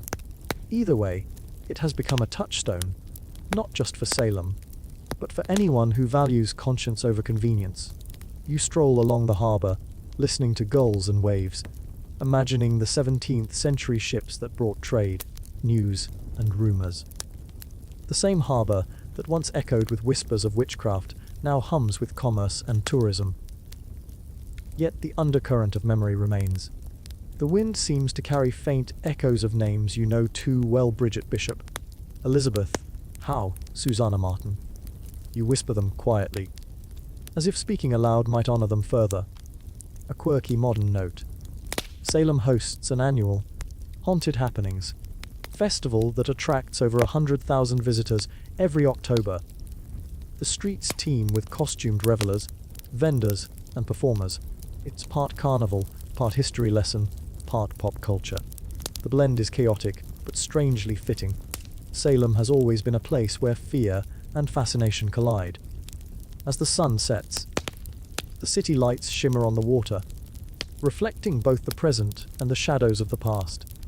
You imagine the townspeople of 1692 walking these same streets, wondering whether their beliefs were right, whether their fear was justified, or whether the world would ever understand the horrors they endured. Now, centuries later, the answer is more complicated. People understand, but only if they choose to engage with the past thoughtfully. You take a deep breath and feel the wind lift slightly, carrying scents of salt water, roasted corn, and candle wax. The ghosts are quiet tonight, observing from the margins, no longer demanding action, only remembrance. Their story has become a teaching, a caution, and a cultural thread that binds generations. Walking back toward the city centre, you notice modern signs interspersed with memorials. A cafe advertises witch-themed lattes, beside a plaque commemorating the innocent executed. The juxtaposition feels odd at first, but you realize it mirrors Salem's larger truth. History is never neat, never simple, but it can coexist with life, if we are attentive and reflective. You climb the hill again, where the gallows once stood, looking down at the lights of Salem, stretching toward the harbor. You think about the cycles of fear, hysteria, and human behavior. You think about memory, storytelling, and the ways we choose to frame history. The town is vibrant, alive, and haunted, not by curses or demons, but by its own past, a past it refuses to forget. And in that reflection, you find solace. Salem's story is a warning, a lesson, and a legacy all at once. The ghosts are at peace, the town survives, and the living continue to learn. You wake to the sound of distant church bells, their tones muffled by fog curling over Salem's streets. The town is calm this morning, quieter than usual, yet underneath the tranquility, memory hums like a hidden river. Every brick, every cobblestone, seems to remember the screams, the accusations, the terror that once gripped this place. You walk slowly, letting your fingers brush over old walls, imagining the hands that once gripped them in desperation. Modern Salem is a town of layers, centuries piled atop one another. You pass cafes spilling with the aroma of fresh bread and roasted coffee beans, and yet in the same street, old plaques remind you of executions, imprisonments, and the relentless panic that defined 1692. It's a curious contrast. Life moves forward, yet history refuses to let go. You pause to read a sign outside the witch house. It boasts the historical significance of the building, but you can almost hear whispers of the people who once feared and fought here. A mainstream historical fact: the Salem Witch Trials resulted in the deaths of 20 individuals, including 14 women and 6 men, with an additional handful of people dying in prison from illness and neglect.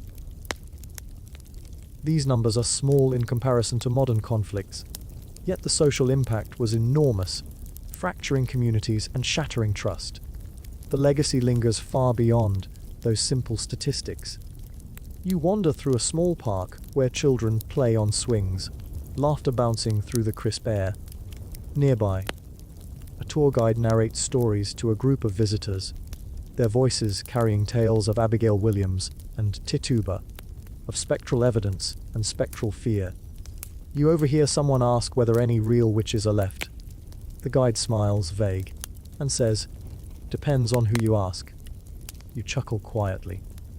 Salem has always thrived in that ambiguous space between reality and imagination. Historians still argue about whether the hysteria could have been prevented. Could stronger leadership, skepticism, or intervention have saved lives? Or were the events inevitable, born of a culture poised on the knife edge of religious fervor, economic tension, and fear of the unknown.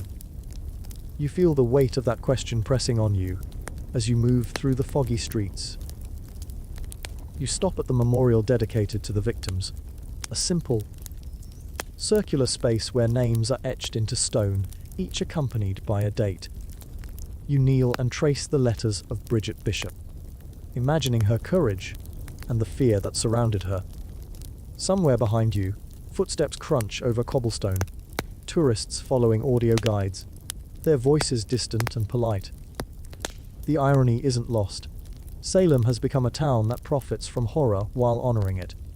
A quirky tidbit: some locals still plant flowers on the graves of those executed, even centuries later. Tulips and marigolds bloom near stones worn smooth by time. It's a small, almost intimate rebellion against the idea that history can be erased. Walking past the harbour, you notice a group of teenagers attempting a say ain'ts as part of a school project. Candles flicker on the edge of the dock, and though their words are awkward and their nerves palpable, you sense the same fascination that gripped Salem generations ago. The human urge to communicate with the unseen hasn't diminished. It has merely evolved. The Peabody Essex Museum beckons next, and you step inside, where the air smells faintly of aged paper and polished wood. Exhibits display artifacts, quills, court transcripts, personal letters, and household items from the late 17th century. You linger over a small iron chain used to restrain prisoners, imagining the lives it bound, the fear it symbolized. Nearby, children press their noses to glass cases, their curiosity bright, unflinching. Historians still argue about Tituba's life after the trials. Some records suggest she returned to servitude, others hint at an escape. Her story, like Salem itself, is fractured, colored by rumor, and reshaped by those who tell it.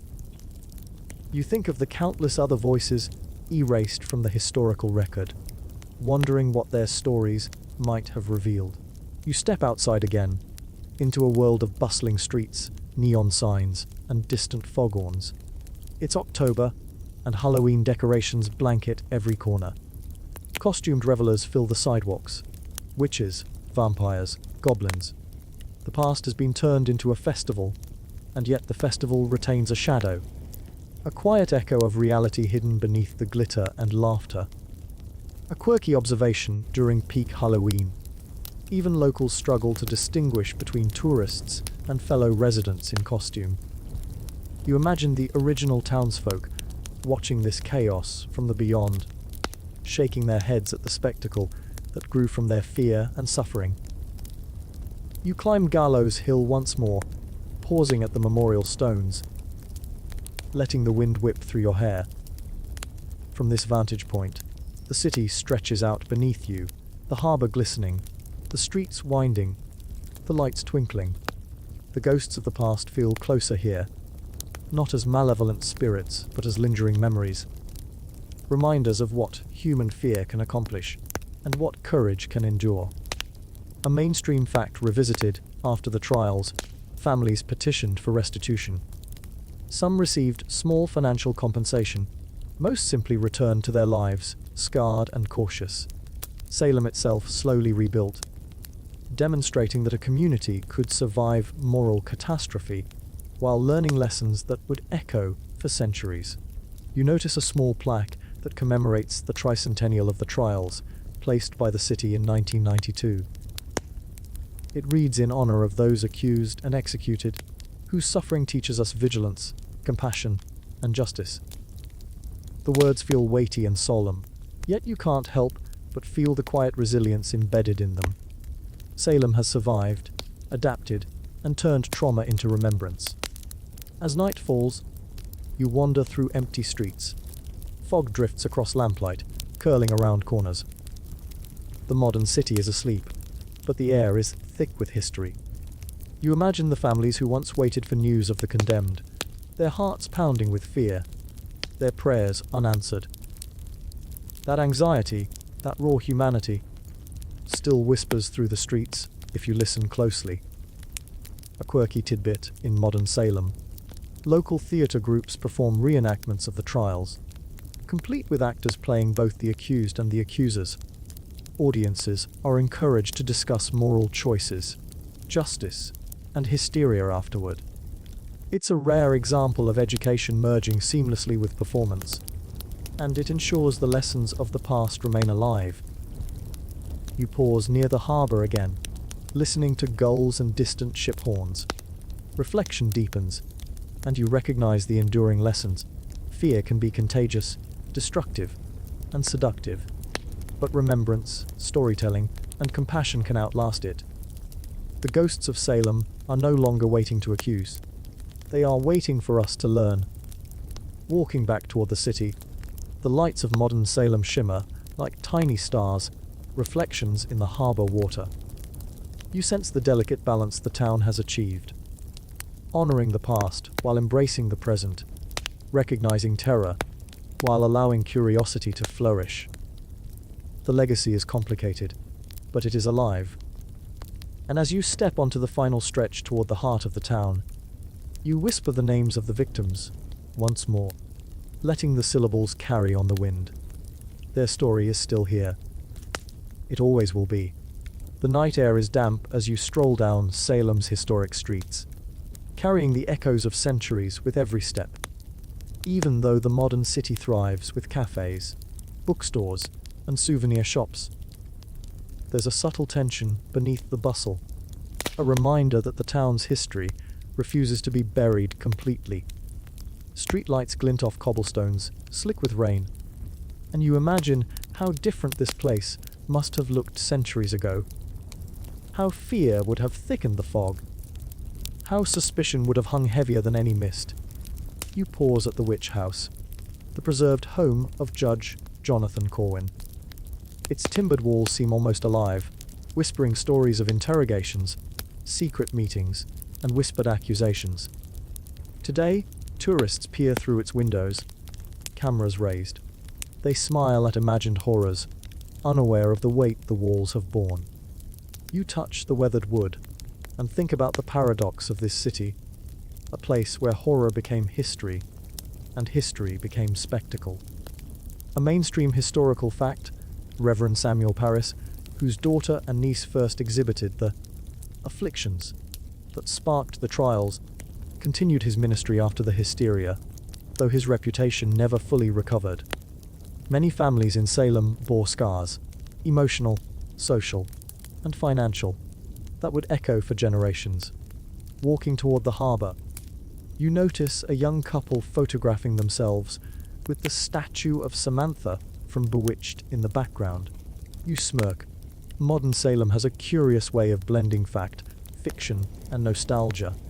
Pop culture and history intertwine, creating an almost playful contradiction that would have seemed absurd to 17th century residents. Historians still argue about the role of gender in the trials. Why were women overwhelmingly targeted? Why did fear latch onto certain personalities, families, or outsiders? You sense the answers lie not only in religious fervor, but in social structure, property disputes, and the human tendency to scapegoat. Salem's streets, even today, carry the subtle imprints of these dynamics.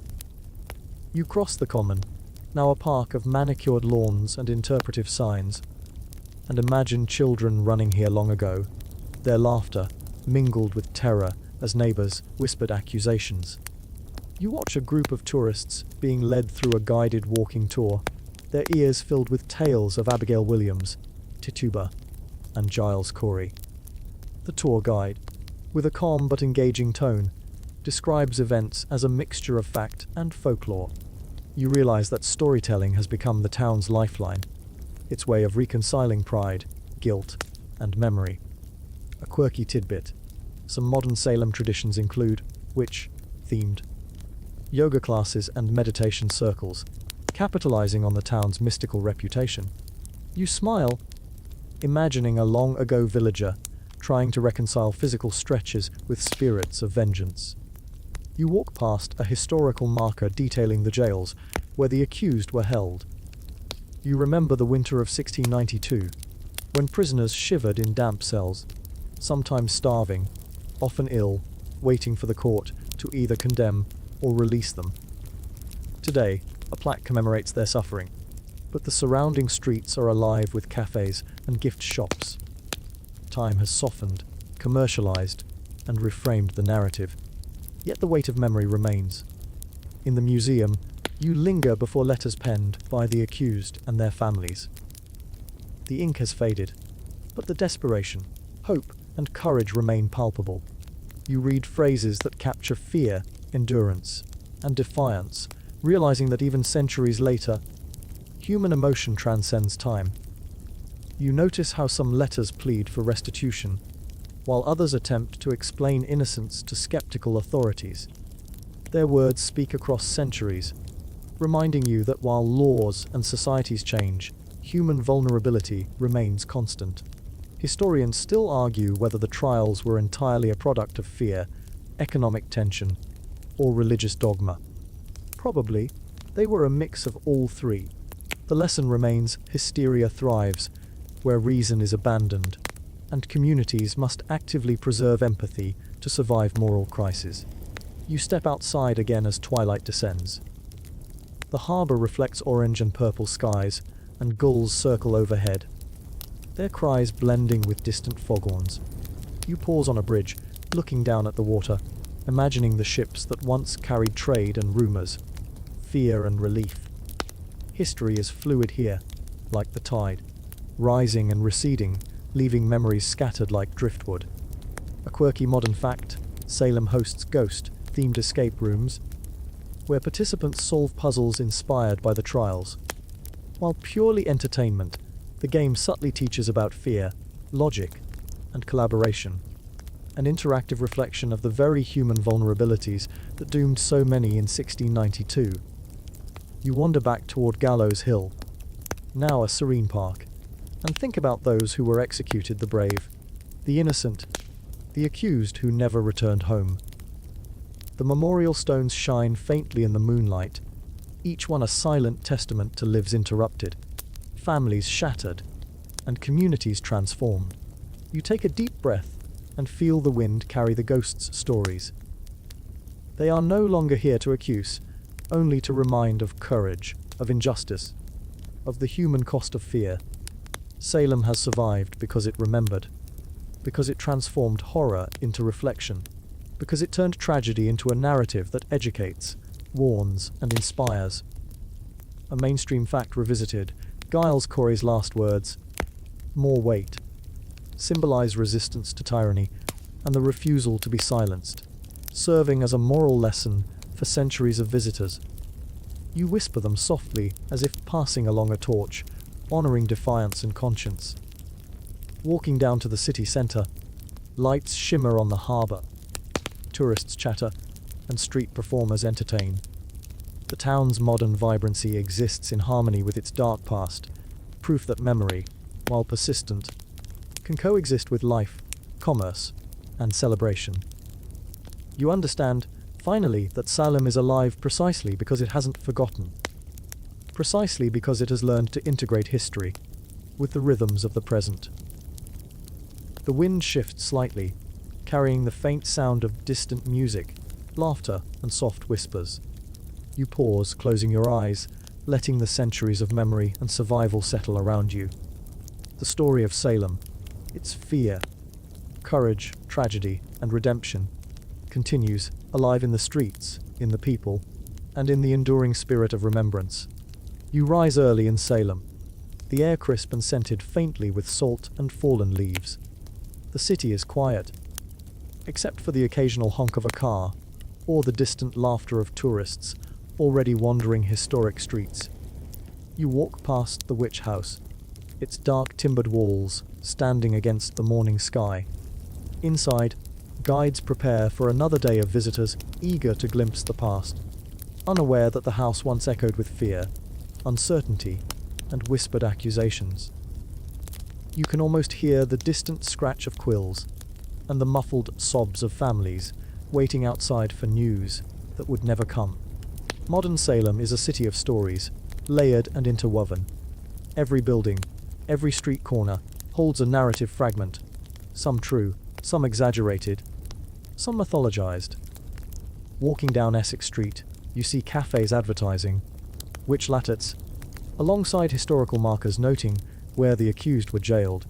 The juxtaposition feels jarring at first, but you quickly realize it reflects Salem's strange ability to embrace both its dark history and its contemporary vibrancy. A mainstream historical fact. On September 22, 1692, Martha Corey was executed, having been accused largely due to neighborly suspicions and conflicts over property. Her death, like so many others, reflects the toxic combination of fear, rumor, and rigid social hierarchies that fueled the hysteria. You imagine the anguish her family endured, the whispered prayers, the fruitless appeals to reason. You stroll past a group of tourists gathered outside a modern souvenir shop, taking photos of themselves wearing pointed hats and fake warts. You smile at the irony what once inspired terror has become a form of entertainment. The same human fascination with the unknown, the supernatural, and the dangerous continues to draw crowds, centuries after the last execution. Historians still argue whether the Puritan obsession with moral purity created the perfect storm for the witch trials. Some say it was religious zeal. Others highlight social and economic tensions. Probably, both played a role, intertwined with human psychology in ways still difficult to fully comprehend.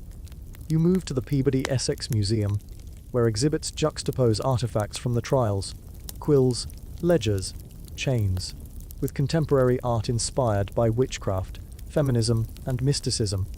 Visitors linger studying the objects, reading plaques, and imagining lives constrained by fear yet rich with courage.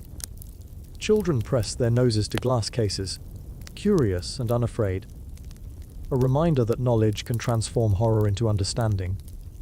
A quirky tidbit, Salem's modern witchcraft practitioners hold annual public rituals, celebrating Wicca and pagan traditions. They reclaim the term, witch, as a symbol of empowerment, connection, and spirituality, turning a word once associated with condemnation into one of reverence. You continue past the harbour, imagining the ships of the 17th century, laden with goods, rumours, and anxiety. The harbour remains a lifeline, though its purpose has shifted from trade in raw materials to tourism and recreation. You notice the gentle lapping of water against docks that once echoed with fear and whispered accusations. The tide seems to carry centuries of memory, an unspoken acknowledgement of the lives lost and the courage that endured. Walking through the streets, you observe the blend of past and present. Street performers in witch costumes mingle with students taking selfies. Cafes offer, Salem, inspired, pastries alongside historical lectures on the trials. Salem has learned to be many things at once: a memorial, a classroom, a stage, and a marketplace. Historians still debate whether the Salem trials were an anomaly of a specific culture and time, or a reflection of universal human tendencies toward fear and scapegoating. Observing the tourists and residents alike, you sense that the story continues to serve as both warning and mirror. You pause at Gallows Hill, where the memorials now quietly commemorate those executed. The grass sways gently in the wind, and the horizon glows with early morning sunlight. The stones etched with names feel alive, not with ghosts of vengeance, but with lessons carried across centuries: courage in the face of injustice, vigilance against fear, and the importance of empathy. A quirky observation. Some local schools incorporate interactive lessons about the trials, where students reenact historical court proceedings, exploring both the roles of the accused and the accusers. While educational, these exercises subtly reveal how fear and groupthink can manipulate human behavior, a lesson as relevant today as it was in 1692. You continue down a quiet lane, imagining the lives of those who walked these same paths in centuries past. Their voices, once silenced by hysteria, echo faintly in your mind. Each brick and timber seems to remember, quietly resisting the erasure of memory. You realize that Salem's resilience comes not only from preservation, but from the willingness of each generation to confront and learn from the past. A mainstream historical fact, Giles Corey's death by pressing remains one of the most famous acts of defiance during the trials. His stoic refusal to plead and ultimate words, more weight, have been remembered for centuries as a testament to individual courage and moral conviction. Standing where he once struggled under unbearable pressure, you feel the persistence of that human spirit. You walk past the old burying point cemetery, noting the gravestones of the victims' families. Generations who survived carried stories, guilt, and memory, often quietly. Their descendants maintain small rituals, planting flowers, leaving candles, or simply speaking names aloud. You consider how memory functions, as both a shield and a bridge, connecting the living to lessons and tragedies long past. Historians still argue about the social mechanisms that allowed fear to escalate so quickly. Economic disparity, religious zeal, gender dynamics, and human susceptibility to rumor all contributed. Witnessing the town today, it's clear that memory and reflection are the antidotes to those same mechanisms. As the sun rises higher, Salem's modern life hums around you. Streetcars, cafes, school groups, tourists snapping photos, local vendors arranging merchandise. The city thrives not despite its history, but in part because of it, balancing the macabre with commerce, learning with spectacle. The ghosts of 1692 are honored, remembered, and transformed into enduring lessons. You pause one last time on Gallows Hill, feeling the wind and the faint echo of centuries of stories. The city sprawls beneath you, alive and bustling, yet anchored by memory. You understand that Salem's legacy is not merely in the buildings, plaques, or costumes, but in the attention and care with which each generation continues to engage with the past. You wander through Salem in the soft light of late afternoon, the sun low, painting the brick streets gold.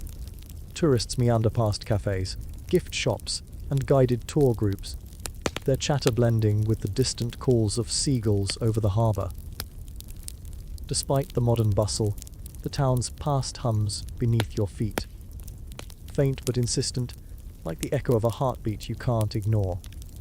Every corner seems to hold a story, accusations whispered in shadowy alleys. Children laughing nervously in schoolyards, judges pacing in rooms now silent for centuries. You feel the presence of both history and myth entwined, inseparable in this city of memory. A mainstream historical fact: Elizabeth Proctor, accused and imprisoned during the 1692 trials, ultimately survived, but not without suffering. Her family's name became synonymous with resilience in the face of injustice, a quiet testament to the endurance of those who escaped death, but not fear. Standing in Salem today, you imagine the weight of those years pressing on her shoulders, the tension of uncertainty and moral complexity. You stroll past a modern boutique advertising authentic Witchcraft souvenirs, beside a plaque commemorating the old burying point cemetery. The combination of commerce and reverence strikes you. Salem has become adept at weaving its dark past into the fabric of modern life, honoring memory while embracing curiosity, tourism, and playful fascination. Historians still debate the precise catalysts of the hysteria. Was it purely religious fervor? Were economic tensions and social rivalries the critical fuel? Or did psychological contagion amplify a culture already predisposed to fear?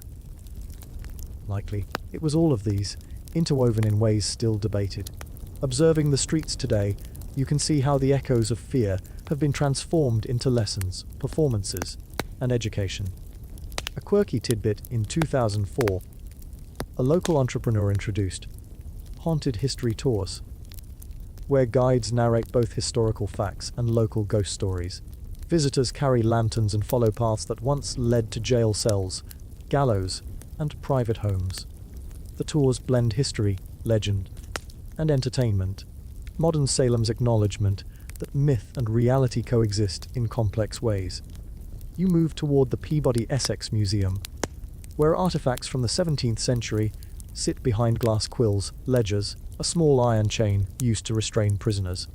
You pause, letting your fingers hover near the edge of a display, imagining the hands that once held these items. Each object tells a story of fear, belief, and human vulnerability. Schoolchildren nearby press their faces to the glass, eyes wide. You wonder what they are thinking, how much they understand, and how memory is passed from generation to generation. The streets outside are alive with autumn energy. Leaves crunch underfoot, and the scent of roasted nuts and apple cider drifts from food carts. Costumed performers entertain passers-by, reenacting scenes of the trials with exaggerated gestures and theatrical flair. You can't help but smile at the absurdity. What was once terror has become spectacle, education, and tourism all at once. Historians still argue about Tituba, the enslaved woman whose confession helped ignite the hysteria.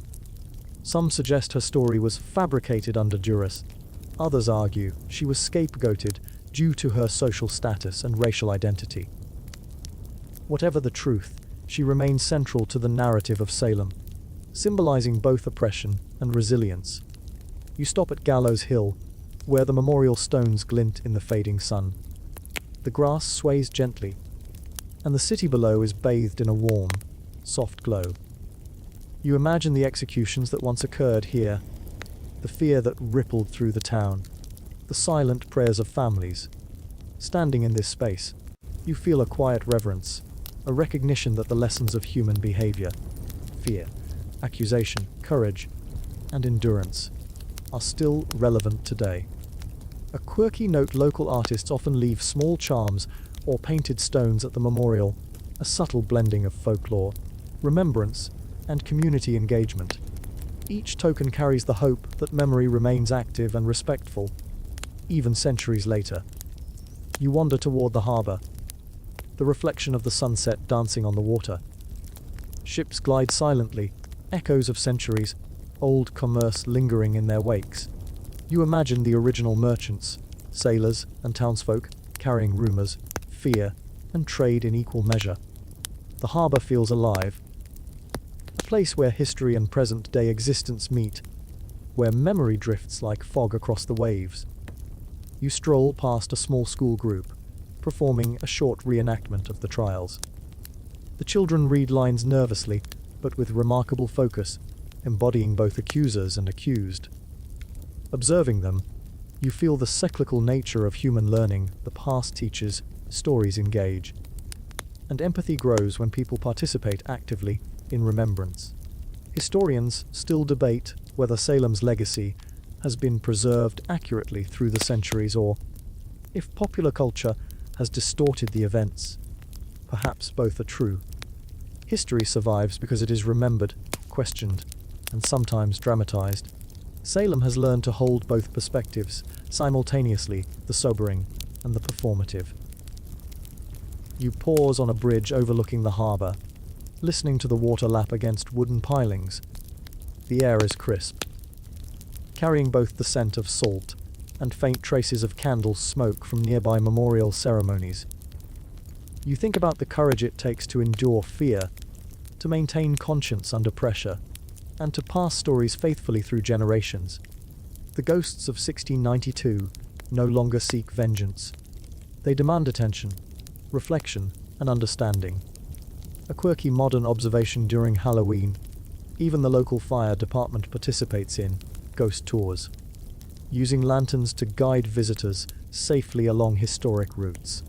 It's a reminder that playfulness and caution can coexist, much like Salem's own history, horror, and humanity entwined, teaching lessons quietly amid celebration.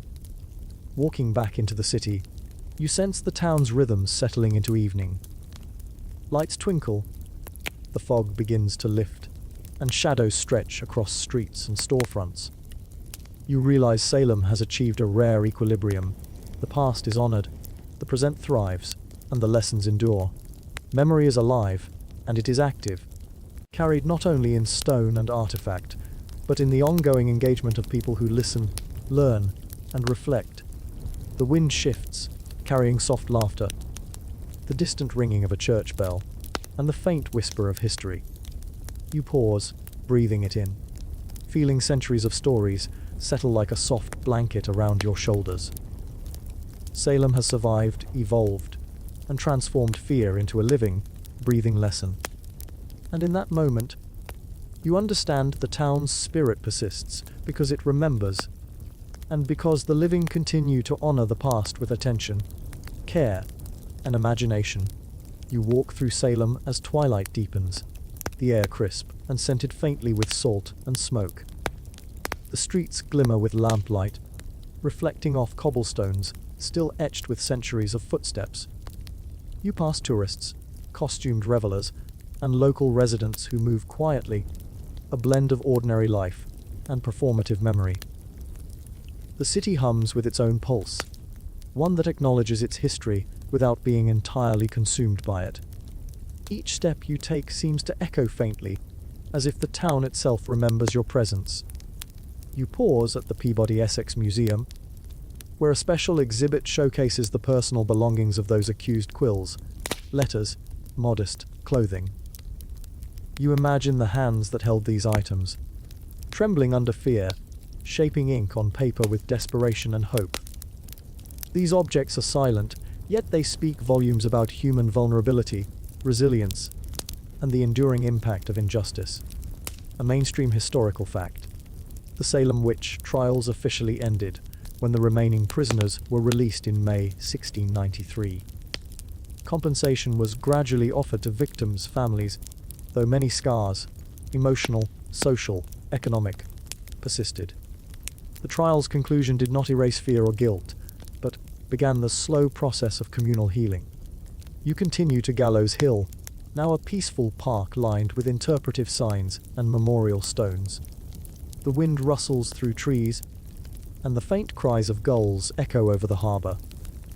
You trace your fingers over the etched names: Bridget Bishop, Rebecca Nurse, Giles Corey. You whisper their names softly, imagining the tension and courage of lives cut short, families left in despair, communities fractured. Historians still argue about the precise causes and escalation of the hysteria. Was it ergot poisoning, social rivalry, religious extremism, or mass psychogenic illness? Likely, it was a combination of all, creating a perfect storm in a small, isolated community. The debates continue, but the lessons remain clear: fear thrives when reason, empathy, and justice are abandoned. A quirky tidbit. Modern Salem hosts haunted happenings every October, attracting tens of thousands of visitors who explore both historical sites and theatrical recreations. This blending of education, entertainment, and spectacle illustrates the town's unique ability to honor its history while thriving economically and culturally. You wander down Essex Street, where the modern shops display witch-themed merchandise beside plaques detailing historical events. You watch children marvel at carved pumpkins, adults sip coffee from themed mugs, and street performers juggle broomsticks with practiced skill. The juxtaposition is jarring at first, but it reflects the town's duality, a place where memory and creativity coexist. You pause near the harbour, gazing at the water shimmering in the fading light. You imagine 17th century ships carrying news, trade, and anxiety. The harbour seems alive with echoes of the past, a conduit for both remembrance and reflection. The stories of the accused and the accused's families persist in this space, mingling with modern life and carrying lessons forward. Historians still debate the legacy of the trials, whether Salem is remembered primarily as a cautionary tale, a site of cultural tourism, or a spiritual touchstone. Perhaps it is all of these. Observing the town today, you see how memory, education, and human curiosity interact, preserving history in a living, breathing form. You climb once more to Gallows Hill, where the city stretches below in a patchwork of lights and shadows. The memorial stones gleam softly in the evening glow. You reflect on the cycles of fear and resilience, realizing that human nature remains constant even as societies evolve. Salem's story endures because the town has chosen to remember, to reflect, and to teach. A quirky observation. Even local fire trucks join the Halloween festivities, guiding ghost tours and carrying lanterns. The blending of celebration, caution, and community service mirrors the town's approach to history. Respectful, yet alive, solemn yet accessible. You walk through the harbour district, past restaurants, shops, and theatres, each one a testament to the town's evolution. The ghosts are no longer here to accuse, but to remind, to educate, and to inspire. Their legacy is living, carried forward by the attention, care, and curiosity of every visitor who pauses to listen. As night deepens, you feel the subtle pull of memory, the hum of centuries echoing in the streets and buildings. The wind carries the faintest whispers of the past, mingling with the laughter and footsteps of the present. You realize that Salem's story is not static. It is continuously rewritten by each person who engages with it, each child who learns, each tourist who reflects, and each local who preserves the lessons of history. You pause one final time on Gallows Hill, letting the weight of centuries settle softly around you. The memorial stones gleam in the lamplight. The harbour shimmers, and the streets of Salem are quiet but alive. You breathe deeply, feeling the intertwining of past, present, and future. Fear has been transformed into reflection, trauma into memory, horror into a continuing story that educates, cautions, and inspires. Salem endures because it remembers. Its ghosts linger not to haunt, but to teach, and the living carry the lessons forward in the streets, the museums, and the hearts of those who listen.